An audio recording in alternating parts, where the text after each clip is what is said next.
भाई सारे इंस्टा वाਲਿਆਂ ਨੂੰ ਤੇ ਆਪਾਂ ਅੱਜ ਆਏ ਸੀ ਪਿੰਡ ਬਖਲੌਰ ਦਮਨ ਭਾਜੀ ਦੇ ਘਰ ਤੇ ਭਾਜੀ ਨੇ ਆਪਾਂ ਨੂੰ ਦਿੱਤਾ ਸੀਗਾ ਆਰਡਰ ਦਿੱਤਾ ਤੋਂ ਤੇ ਆ ਆਪਾਂ ਬਣਾਇਆ ਵੀਰੇ ਵੀਕਾ ਦਾ ਸਟੈਚੂ ਤੇ ਥੱਲੇ ਲਿਖਿਆ ਵੀਰੇ ਆਪਾਂ USA ਤੇ ਇੱਧਰ ਵੀਰੇ ਬਣਾਇਆ ਆਪਾਂ ਫਲੈਗ ਝੰਡਾ USA ਦਾ ਤੇ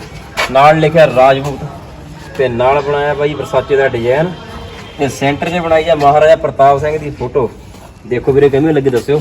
ਤੇ ਨਾਲ ਫਿਰ ਵਰਸਾਚੇ ਦਾ ਡਿਜ਼ਾਈਨ ਬਣਾਇਆ ਤੇ ਆਪਾਂ ਨਾਲ ਲਿਖਿਆ ਮੈਂਸ਼ਨ ਤੇ ਇੱਧਰ ਵੀਰੇ ਪਾਇਆ ਆਪਾਂ ਇੰਡੀਆ ਦਾ ਝੰਡਾ